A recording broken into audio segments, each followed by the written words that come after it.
सतर्क राहणं हीच तर भूमिका नरेंद्र मोदीजींच्या सरकारची आहे.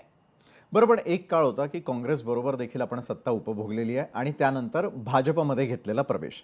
दोन्ही विचारधारांमध्ये कितीचा फरक वाटतो? म्हणजे 12 मी वर्ष देशभक्तीचं जर त्याला मापदंड लावले तर मात्र कुणाची भक्ती जास्त श्रेष्ठ? बघा, एक लक्षात घ्या, 39 वर्ष आम्ही शिवसेना सारख्या पक्षामध्ये आमच्या वडिलांनी काम केलं. आदरणीय बरोबर. हिंदू हृदय सम्राट बाळासाहेब ठाकरे साहेबांच्या नेतृत्वाखाली जहाल हिंदुत्व ज्याला आपण म्हणतो त्यासाठी काम करणारे आमचे वडिलांनी वर्षानुवर्ष राणे साहेबांनी तिथे काम केलं. म्हणजे हिंदुत्व हे आमच्या नसानसामध्ये आहे.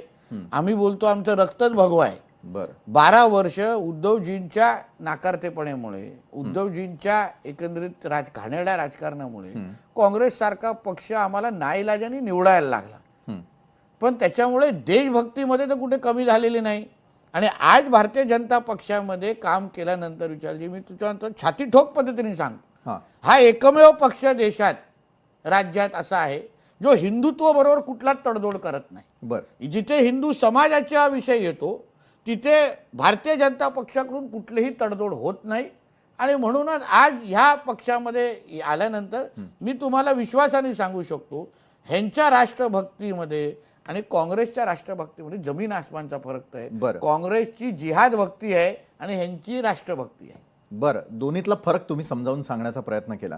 मात्र राज्यातील आणि देशातील सध्याच्या गोंधळलेल्या राजकीय परिस्थिती